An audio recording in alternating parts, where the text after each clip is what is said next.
Assalamualaikum warahmatullahi wabarakatuh. Sampurasun, salam dan bahagia. Perkenalkan, nama saya Ahmad Rahmat, calon guru penggerak Angkatan 5 dari Kabupaten Purwakarta. Unit kerja UPTD SDN 2 Kutamana, Kecamatan Sukasari. Bapak dan Ibu guru hebat, tidak terasa sampai dengan saat ini kita sudah melaksanakan kegiatan pembelajaran di program guru penggerak Angkatan 5 ini sudah ada di modul 2.3 yaitu tentang coaching untuk supervisi akademik. Kini saatnya saya melaksanakan suatu kegiatan atau tugas demonstrasi kontekstual di modul 2.3 ini. Dalam kegiatan demonstrasi kontekstual ini, saya bersama rekan-rekan calon guru penggerak yang lainnya, khususnya yang ada di Kecamatan Sukasari, akan melaksanakan suatu kegiatan mempraktekkan kegiatan coaching. Dalam kegiatan ini, saya akan berperan menjadi 3 peran sekaligus. Yang pertama sebagai coach, yang kedua sebagai coachee, yang ketiga adalah sebagai pengamat. Bagaimanakah kegiatannya atau bagaimanakah praktek yang kami lakukan? Mari simak bersama-sama. Selamat menyaksikan.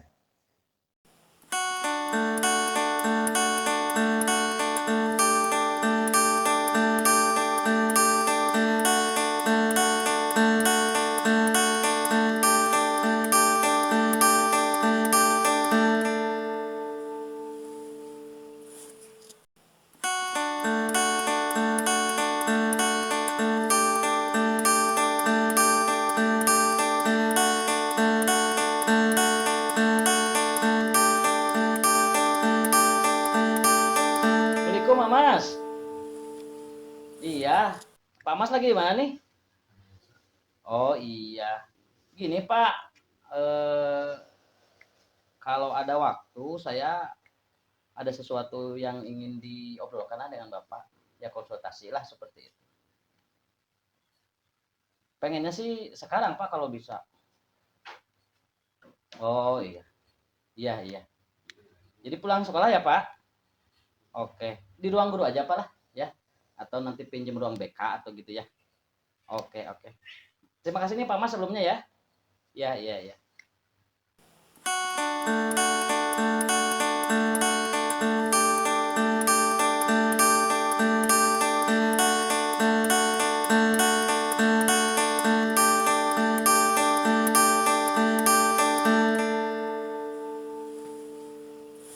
Assalamualaikum, Pak Hin.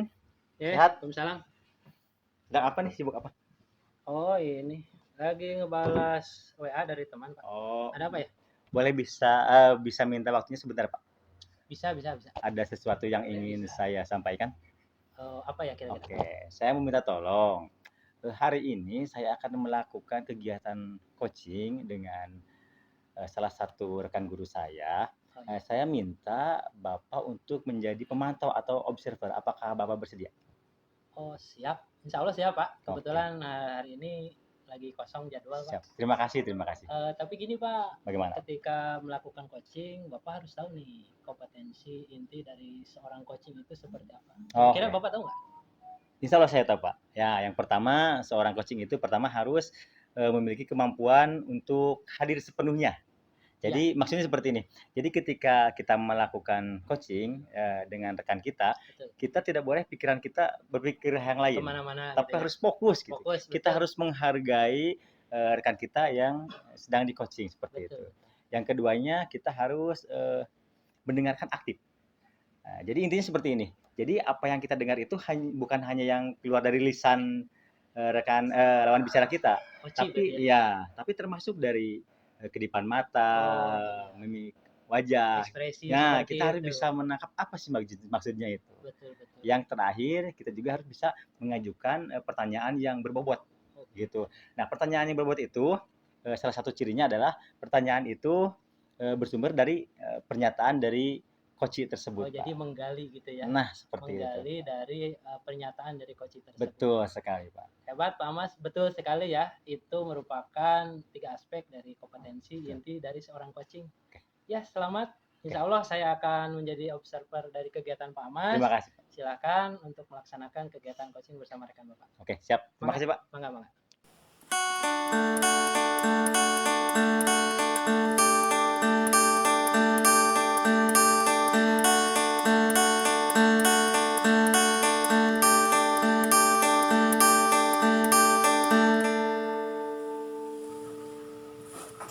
Assalamualaikum. Pak Mas ya, Pak Mas. Alhamdulillah. Bagaimana keadaan Pak Wahid? Alhamdulillah Pak Mas. Tadi lagi nggak sibuk ya Pak Mas ya? Lagi saya telepon. Kebetulan baru keluar dari ruang kepala Mau sekolah. kesini? Iya. Ya. Iya. Ada apa nih Pak Wahid? Katanya mau ada apa? Gini Pak, ini ada sesuatu yang ingin saya obrolkan lah untuk minta semacam pencerahan dari Bapak. Masalahnya ya tentang pembelajaran murid Pak ya. Oh, jadi Bapak ingin membicarakan tentang masalah pembelajaran Bapak di kelas Bapak gitu. Ya, dengan murid saya. Oke, kira-kira apa yang ingin Bapak capai dari kegiatan diskusi kita kali ini, Pak? Gini Pak, ngobrol dengan Bapak itu saya ingin mengetahui bagaimana sih Pak supaya ini masalah antusias siswa dan belajar ya Pak. Iya. Saya ingin tahu bagaimana siswa itu antusiasnya itu konsisten gitu Pak. Konsisten, jadi anak antusias gitu mengikuti pembelajaran. Jadi saya akhir-akhir ini melihat mereka itu kadang terlihat bosan gitu Pak, seperti itu. Oh, jadi Bapak ingin mengetahui bagaimana caranya agar murid Bapak itu selalu antusias dalam mengikuti kegiatan pembelajaran. Betul, begitu, Pak? Betul sekali. Oke. Itu masalah saya dan yang ingin saya tuju dari obrolan ini itu seperti itu gitu Pak. Oke. Baiklah.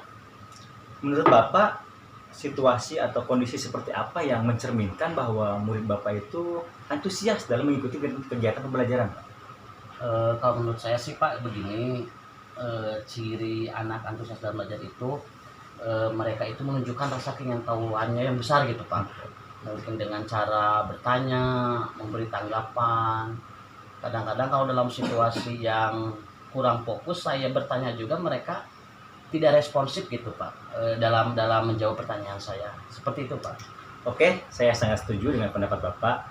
Nah, terus dari indikator-indikator tersebut, kira-kira indikator mana yang saat ini sudah ada pada murid Bapak ketika mengikuti kegiatan pembelajaran?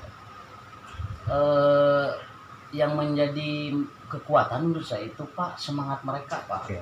Semangat mereka itu terlihat ya semangat gitu ya Pak ya ketika belajar di kelas itu. Tapi masalahnya Pak, kesemangatannya itu cuma sebentar gitu Pak. Cuma bertahan 20 sampai 30 menit lah. Jadi gampang bosan begitu Iya ya? begitu betul Pak. Jadi awalnya semangat tapi tiba-tiba ngedrop sekali gitu Pak. Nah itu menurut saya seperti itu Pak. Oke, kalau begitu sekarang kira-kira apa ide Bapak atau tindakan Bapak untuk meningkatkan antusiasme belajar murid Bapak tersebut? Ya, sebenarnya sih Pak ya, dulu itu saya hampir sering menggunakan pembelajaran dengan video Pak ya. Oke. Nah, saya lihat anak itu sangat antusias Pak. Karena mungkin kebutuhan anak juga yang suka yang ada visualnya gitu ya Pak ya. Betul sekali. Ya, tapi kan itu juga jadi masalah juga Pak. Seperti Bapak kita ketahui kan sekolah kita cuma punya 2 atau 3 ya Pak ya. Ini kadang-kadang saya juga dengan Bapak suka itu masalahnya. Jadi Berebutan itu. Nah, betul. seperti itu Pak. Seperti itu. Intinya kan tadi Bapak memiliki keterbatasan kalau misalkan pembelajaran itu menggunakan video ya. Kira-kira ada nggak cara lain yang bisa Bapak lakukan untuk meningkatkan antusiasme belajar murid Bapak? Jadi saya keingetan Pak. Saya itu pernah ngobrol dengan Pak Rudi ya Pak. Itu yang guru kelas 1 itu ya, yang sekarang sudah mengaplikasikan kurikulum mereka. Beliau itu sering dengan saya Pak melihat modul itu, jadi ada yang disebut dengan pembelajaran berdiferensiasi itu Pak. Itu di platform Merdeka Mengajar? Iya, bahkan saya waktu itu diarahkan gitu Pak Rudi itu, oh ini ada aplikasinya Pak. Saya lihat modulnya, terus kan disitu juga ada contoh konkret, contoh ketika mengajar Pak gitu ya, dengan berdiferensiasi itu. Video inspirasi itu ya? Ya? Betul, dan kelihatan dari video itu anak-anak itu memang lebih antusias kalau diferensiasi karena mungkin si anak merasa terpenuhi gitu Pak ya, kebutuhan-kebutuhan yang berbedanya itu. Wah, jadi intinya bagus sekali sebenarnya ide Bapak ya, bagus sekali. Iya Pak. Nah sekarang kira-kira kapan Bapak akan mulai melaksanakan kegiatan tersebut, Pak? Rencana saya gini Pak, kan waktu itu sama dengan Pak Rudi itu kan saya baru sekilas ya Pak. Oke. Nah saya tertarik, jadi mungkin rencana saya gini Pak, 1 atau 2 minggu ini saya akan lebih fokus dulu mempelajari apa itu berdiferensiasi dan bagaimana cara mengaplikasinya di kelas-kelas itu. Nah mungkin untuk di awal-awal saya akan lebih mempelajari itu, mengakses PMM itu Pak. Baik, saya rasa biasanya Ya. seharusnya ketika kita melaksanakan suatu kegiatan harus ada orang yang mendampingi, Pak. Intinya untuk memantau atau memberikan dukungan. Nah, Ya. kira-kira siapa yang nantinya akan Bapak ajak untuk memantau atau mendampingi Bapak untuk melaksanakan kegiatan tersebut, Pak? Kalau saya sih Pak akan langsung ke kepala sekolah saja gitu Pak. Saya sekalian minta izin, saya sekalian mau mengobrolkan tentang berdiferensiasi itu, sekaligus saya minta nanti kepada kepala sekolah itu untuk langsung memantau saya gitu Pak. Tapi Bapak pribadi mendukung nggak nih saya menggunakan berdiferensiasi itu? Oh, sangat ya, sangat. Karena yang saya tahu ya, Ya. pembelajaran berdiferensiasi itu intinya kita mengedepankan tentang profil belajar anak yang istilahnya kan kemampuannya, terus Yeah. gaya belajarnya berbeda-beda kan, Pak. Nah, Yeah. itu luar biasa. Saya sangat mendukung, Pak. Oke, dari akhir percakapan kita ini apa yang bisa Bapak simpulkan? Saya jadi agak punya pencerahan nih Pak dari Bapak ya, atas dukungannya juga. Saya itu sekarang bisa mengambil semacam kesimpulan ketika ngobrol dengan Bapak itu, ternyata untuk menampilkan antusiasme anak itu ternyata tidak harus selalu dengan menonton video ya atau menggunakan media video lah gitu. Betul. Akan mungkin selain video itu anak akan lebih antusias kalau mereka dipenuhi kebutuhannya itu Pak, yaitu melalui itu tadi itu Pak, pembelajaran berdiferensiasi. Oke. Nah gitu Pak. Siap. Saya kira saya sudah punya pencerahan lah dari Bapak. Alhamdulillah. Jadi saya terima kasih nih Pak hari ini. Sama-sama. Sesi ini sangat berguna bagi saya. Siap. Semoga Bapak berhasil melaksanakan kegiatan ini dan saya juga ucapkan terima kasih karena Bapak sudah mempercayakan kepada saya untuk Wah, teman berdiskusi. ya kalau saya sih ke Pak Mas udah nggak melihat orang lain lah, ke Pak Mas dulu lah semuanya gitu. Terima kasih. Ya. Oke. Makasih ya Pak Mas ya. Sukses Maaf ya mengganggu waktunya ya. Siap.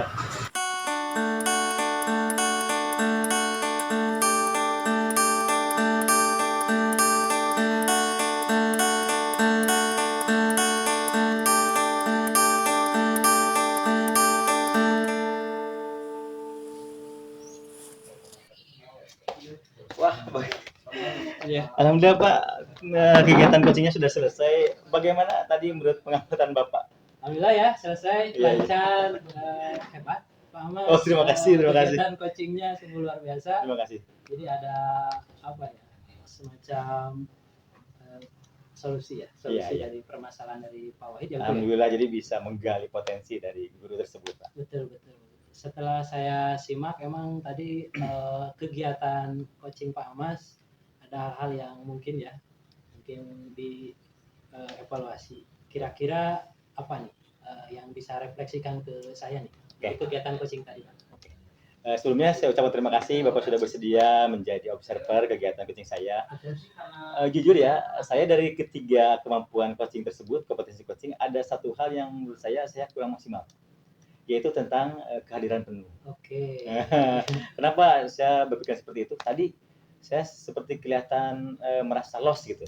Jadi saya tidak terlalu fokus sama coaching gitu. Karena alasannya saya apa alasannya? jadi ada pikiran saya terganggu sama hal lain, Pak. Jadi saya kurang fokus. Ada tugas lain atau apa? Betul sekali. Jadi ada pekerjaan yang memang seharusnya sudah selesai hari ini, tapi belum saya selesaikan, Pak. Oh, jadi itu ya indikasi Pak Mas jadi kurang fokus. Nah, betul. Melakukan coaching. Nah, Betul. dari hal tersebut nih kira-kira apa nih ke depannya untuk meningkatkan kompetensi tersebut? Oke.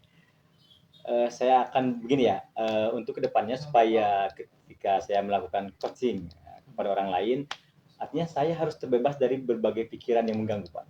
Nah, kalau tadi kan yang mengganggu itu bahwa ada pekerjaan atau tugas lain yang belum saya selesaikan. Betul. Nah, nanti saya akan berusaha bisa mengatur waktu ya, Pak, agar bisa menyelesaikan tugas itu sesuai prioritas. Betul. Nah, jadi saya benar-benar akan memanfaatkan waktu Iya. agar ketika saya melakukan suatu kegiatan A misalkan, saya tidak memikirkan kegiatan B lagi karena kegiatan B tersebut sudah selesai. Betul. Akhirnya saya bisa fokus. Iya. Kedepannya seperti itu, Pak. Jadi kunci dari pernyataan Pak Amas manajemen waktu Betul sekali. dan membagi apa istilahnya pekerjaan sehingga ketika ada pekerjaan satu fokus terhadap pekerjaan tersebut seperti itu mungkin. Betul ya, Pak? sekali. Karena sifat saya ini seperti ini, Pak. Kalau misalkan ya ada suatu pekerjaan, misalkan 3 pekerjaan ya. Biasanya kalau saya itu mengerjakannya lebih awal itu yang saya sukai, Pak. Iya, Misalkan ada pekerjaan untuk mengedit video, betul. ada pekerjaan misalkan untuk mengerjakan misalkan pelaporan keuangan. Iya. Nah, saya suka itu mengedit video walaupun pekerjaan mengerjakan laporan keuangan itu harus lebih cepat selesai Betul. karena saya suka lebih Oh. ngedit video. Jadi fokus ngedit, Pak. Betul, betul. Gitu. Jadi akhirnya apa? Di akhir deadline itu saya keteteran. Pak. Keteteran Nah, seperti hal itu ya. tidak akan saya ulangi lagi, Pak. Oke, mantap sekali, keren nih Ya. Pak Amas. Jadi apa nih yang kita ambil pelajaran dari kegiatan Ya. kali ini, Pak? Ya intinya kita harus bisa memanage waktu, Pak. Bisa memprioritaskan mana yang lebih penting dikerjakan lebih dulu. Seperti itu. Iya, sukses Pak Amas ya. Siap. Alhamdulillah sudah selesai. Mudah-mudahan kedepannya lebih baik lagi. Amin. Terima kasih, Pak. Iya, sama-sama Pak.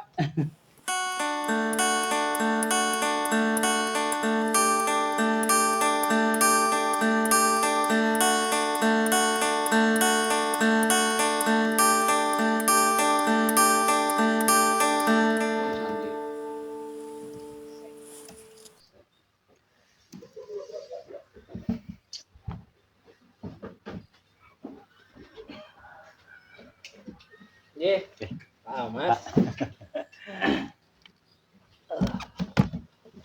Gimana kabarnya Pak Amas? Alhamdulillah sehat. Pak. Bagaimana kabar Pak Hin? Alhamdulillah saya baik-baik saja. Saya tadi udah ada perlu sama kepala sekolah. Kelihatannya dari tadi saya lihat dari kejauhan Pak Amas kayak yang gelisah gitu, kayak ada yang dipikirkan gitu.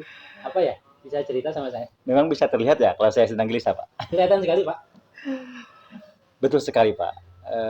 Sebenarnya saya sedang memikirkan sesuatu gitu, Pak. Apa ya?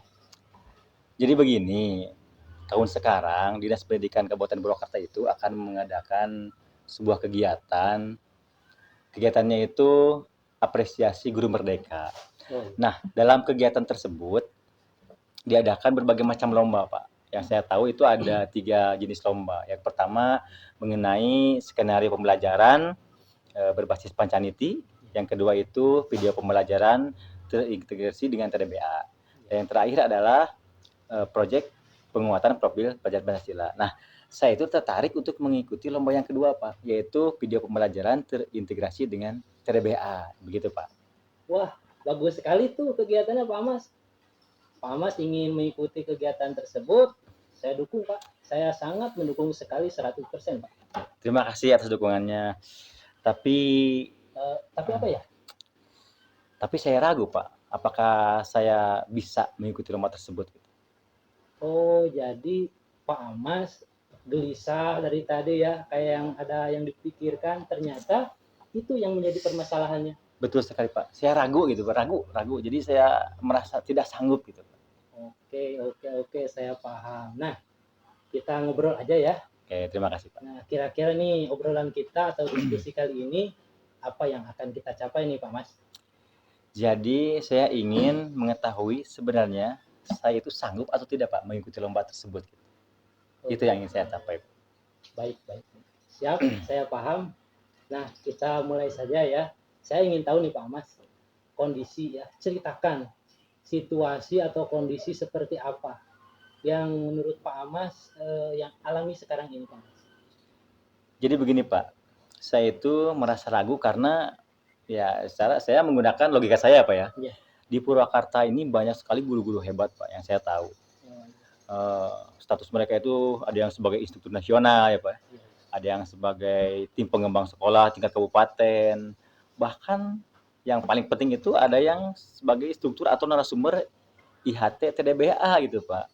Jadi otomatis kalau misalkan nih mereka mengikuti lomba tersebut, mengikuti lomba video pembelajaran terintegrasi dengan TDBA, Betul. ya otomatis mereka akan lebih baik gitu videonya, Pak. Kenapa? Karena pengetahuan mereka itu lebih bagus daripada saya, Pak. Nah, seperti itu. Oh, jadi Pak Amas yang menyebabkan ragu itu karena kemungkinan ya kompetitor dari atau lawan dari Pak Amas itu karena orang-orang hebat, Betul. orang-orang yang mumpuni di bidangnya Lebih paham dari seperti bidang itu mungkin ya, Pak Mas. Betul sekali, Pak. Ya, nah saya ingin tahu nih, kira-kira apa motivasi awal yang mendorong Pak Amas memiliki keinginan untuk mengikuti lomba ini? Kira-kira apa ya? Oke, Pak. Jadi sebenarnya yang memotivasi saya itu untuk mengikuti lomba ini, pertama, saya sebenarnya orang yang tipenya itu suka mengikuti lomba, Pak. Terutama lomba yang mengharuskan saya membuat video pembelajaran, gitu. Terus yang kedua, saya juga punya anak didik yang mereka itu selalu bersemangat ketika diajak membuat konten-konten video yang nantinya akan di-upload di YouTube, gitu, Pak. Oh, itu bagus Pak Amas. Betul. Itu merupakan menurut saya nih, modal berharga atau modal utama untuk mengikuti lomba ini. Terima Ya. kasih. Nah, dari modal itu kira-kira apa? Ada lagi nggak yang membuat Pak Amas yakin dan semakin percaya diri? Ada tidak? Oh ya, Pak. Saya punya sahabat ya di Kecamatan Sukasari itu, Pak Wahid Muhsin, Pak. Beliau itu instruktur atau narasumber IHT-TRBA. Nah, itu merupakan modal saya untuk menambah pengetahuan saya dalam hal TRBA. Artinya apa? Nanti saya bisa berkonsultasi dengan beliau, Pak. Itu. Oke, kebetulan saya juga kenal sama Pak Wahid Iya, Muhsin betul. ya. Nah, kira-kira apa yang akan Bapak lakukan untuk meningkatkan kemampuan atau kepercayaan diri Bapak tersebut? Oh ya, yang pertama saya akan mempelajari modul atau panduan TRBA. Kebetulan ketika sekolah kami itu mengikuti IHT TRBA tahun 2021, Pak. Ya. Nah, panitia itu memberikan modul atau panduan. Nah, berarti saya akan membaca kembali, mempelajari modul tersebut sebaik-baiknya. Kemudian saya juga akan selalu berkonsultasi dengan Pak Wahid. Nah, selanjutnya saya akan menyusun skenario sebaik mungkin ya, Pak, skenario pembelajaran, dan selanjutnya akan melakukan syuting dengan anak-anak. Oke, Nah, Pak. dalam kegiatan syuting tersebut juga saya punya rekan kerja ya, Pak. Iya. Namanya Pak Ihsan. Beliau itu selalu sedia ya. Iya. Kalau diminta bantuan. Nah, itu salah satu modal utama saya juga, Pak. Iya.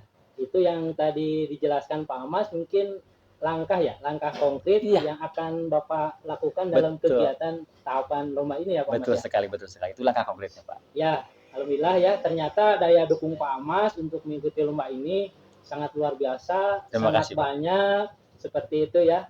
Nah, alhamdulillah, berarti dari obrolan dari awal sampai detik ini, Pak Amas sudah bisa mengambil kesimpulan dari obrolan kita kali ini. Kira-kira apa ya? Oke, sangat bisa, Pak. Jadi intinya gini, Pak. Jadi saya itu tidak perlu merasa insecure ya, atau merasa tidak percaya diri. Betul. Karena ternyata daya dukung yang bisa mendukung saya untuk mengikuti lomba ini ternyata banyak, Pak. Dimulai dari punya sahabat yang mumpuni dalam bidang itu, Iya. terus anak-anak didik saya, rekan kerja dan sebagainya. Jadi menurut saya tidak perlu merasa tidak percaya diri, Pak. Dan saya merasa sekarang bersemangat, Pak. Iya, semangat. Betul Pak Amas ya. Harus fokus terhadap potensi diri dan lingkungan yang ada di sekitar Pak Amas. Siap, Pak. Itu modal utama untuk Pak Amas mengikuti lomba ini. Selamat berlomba Pak Amas. Siap. Semoga sukses. Amin. Terima kasih. Mudah-mudahan mendapatkan hasil yang maksimal. Amin. Ya. Oke, terima kasih, Pak. Sama-sama.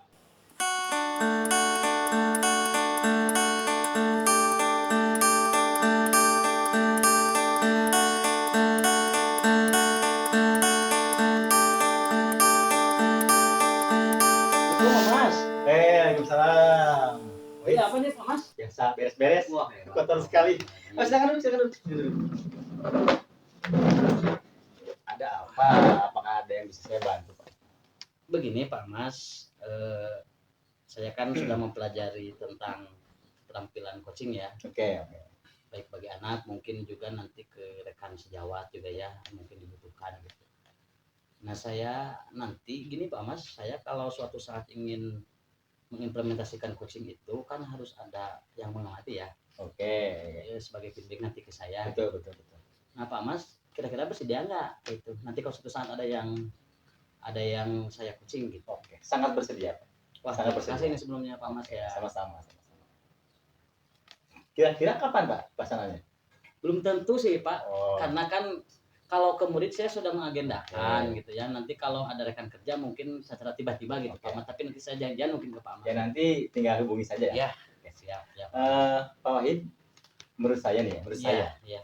bahwa kalau kita ingin melakukan kegiatan coaching terhadap seseorang, ya tentunya kita harus memahami dulu Iya. ilmu-ilmu tentang coaching gitu. Iya. Nah, artinya kita harus memahami dulu kompetensi apa yang harus dimiliki oleh seorang coaching. Apakah Pak Wahid bisa menjelaskan apa sih kompetensi inti yang harus dimiliki oleh seorang coaching? Oke, tapi nanti kalau saya salah dikoreksi ya Pak Mas ya. Kita belajar bersama Ya, aja, Pak. betul. Kalau yang saya pelajari di modul sih Pak Mas itu kalau nggak salah ya itu ada 3 kompetensi yang dimiliki oleh seorang coach gitu ya ketika melakukan proses coaching bagi orang lain. Yang pertama itu Pak Mas kalau nggak salah ya Pak Mas ya adalah kehadiran penuh atau bahasa lainnya itu present ya. Kehadiran penuh itu ya diartikan kehadiran kita secara utuh gitu ya. Fokus untuk orang yang di coaching gitu ya. Betul ya, kita menghadirkan pikiran kita, rasa kita, jiwa raga itu ya fokus aja gitu. Pikirannya tidak kemana-mana. Iya gitu karena betul supaya sekali. coaching berkualitas.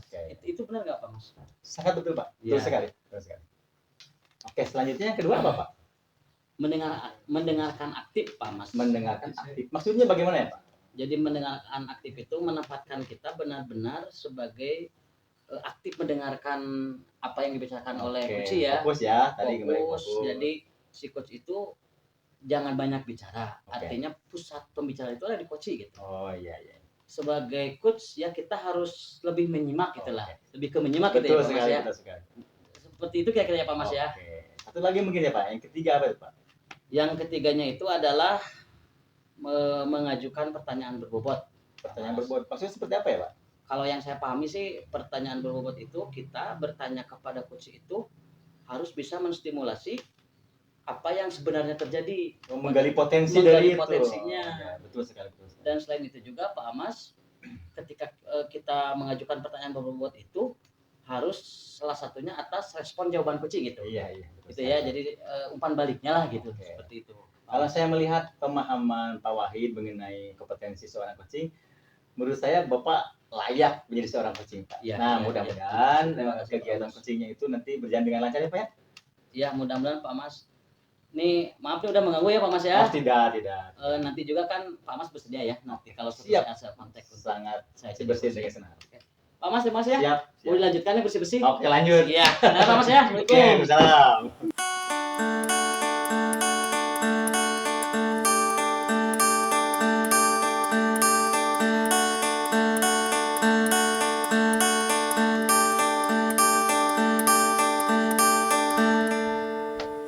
Wah, alhamdulillah sudah Pak selesai Mas. kegiatan coachingnya Pak. Alhamdulillah Pak Mas. Selamat ya. Seperti dugaan saya kemarin bahwa Pak Wahid itu sudah memiliki kemampuan coaching baik. Iya, Alhamdulillah tadi lancar ya Pak ya. Dan itu juga atas arahan dari Bapak. Kita belajar bersama. Iya, betul Pak Mas. Oke, Pak Wahid, kita berefleksi ya. Iya. Menurut Pak Wahid dari hasil kegiatan coaching tersebut, apa yang bisa Pak Wahid refleksikan? Secara umum sih Pak ya berjalan dengan baik lah. Betul sekali. Langkah-langkah ceritanya insya Allah lah saya jalani gitu Pak. Oke. Tapi mungkin ada beberapa hal nih Pak kayaknya yang harus saya obrolkan dengan Bapak lah. Oke. Silakan. Mudah-mudahan jadi feedback apa Bapak kasih feedback Oke. ke saya. Siap. Kira-kira apa Pak? Ini Pak seperti yang kita obrolkan tempo hari itu ya tentang kompetensi mendengar aktif itu ya Pak ya. Oke.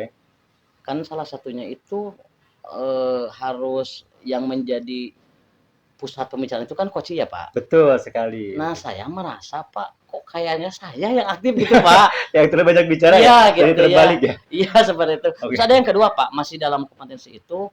Jadi saya masih mengeluarkan asumsi Pak. Contohnya seperti apa? Ya gini Pak saya dalam coaching itu pernah berbicara seperti ini. Menurut saya, Betul. nah itu jadi seperti itu Pak. Jadi lebih ke asumsi gitu Pak. Nah itu gimana Pak? Ya betul, itu sebenarnya sudah keluar dari apa ya Jalurnya Jadi gitu ya. Seharusnya pertama yang harus banyak berbicara itu ya coachingnya. Iya. Kita hanya menggali ya Pak. Iya. Terus yang keduanya itu kan tidak boleh kita memberikan saran sebenarnya. Iya. Tapi justru kita itu harus menggali potensi dari coaching tersebut. Betul. Malah asumsi juga kayaknya kurang pas ya Pak ya. Betul sekali Iya. Pak. Jadi Pak Wahid sudah bisa menyadari hal itu ya. Iya, saya Nah. menyadari penuh Pak itu, Pak, Oke. kesalahan saya. Selanjutnya orang yang hebat itu kan bukan orang yang tidak pernah berbuat salah ya Pak Betul, ya. betul, betul. Tapi Pak, orang hebat betul. itu yang bisa memperbaiki kesalahannya. Nah, Nah, betul, betul. untuk memperbaiki kekurangan atau kesalahan tadi, apa yang akan Pak Wahid lakukan? Oh iya Pak, betul Pak. Ya saya ingin menebus kesalahan itu karena kan saya juga sudah menjadi kesalahannya. Oke. Nanti berarti kalau ada lagi proses coaching, saya itu akan bukan pasif ya Pak, Betul. tapi mengalihkan pusat pembicaraan itu ke coaching. Iya. Jadi saya jangan banyak terlalu nanya, terlalu ngomong gitu ya. Oke. Akan ya itu merespon pernyataan coaching lah gitu ya. Betul. Kemudian saya akan mengurangi, mungkin menghilangkan asumsi-asumsi yang ada di diri saya gitu Pak. Emang terkadang seorang manusia itu ya, kita ketika ada sesuatu hal yang kita tahu nih Betul. solusinya, kadang kita Nah itu tergugah Pak, untuk itu, menyampaikan Pak. solusi. Itu yang terjadi pada saya gitu Pak. Itu Saya manusiawi. sulit menghindari itu Pak gitu. Oke, itu manusiawi, tapi Siap. dalam hal ini kita harus bisa menahan diri Pak, Siap, siap Pak. mengendalikan diri. Oke, Pak Mas, terima kasih nih, feedbacknya sangat berarti bagi saya. sama-sama. Mudah-mudahan nanti ke depan kalau ada coaching lagi Pak Mas mau kan jadi observer saya. Siap Pak, siap. Saya sudah benar-benar cocok lah dengan Pak Mas. Terima kasih Pak, Oke, terima kasih. Pak Mas terima kasih ya Pak Mas Oke. ya. Sukses Pak Mas ya. Demikian video demonstrasi kontekstual modul 2.3 tentang coaching untuk supervisi akademik. Mudah-mudahan bermanfaat dan mohon maaf apabila ada kesalahan. Wassalamualaikum warahmatullahi wabarakatuh. Sampurasun, salam dan bahagia.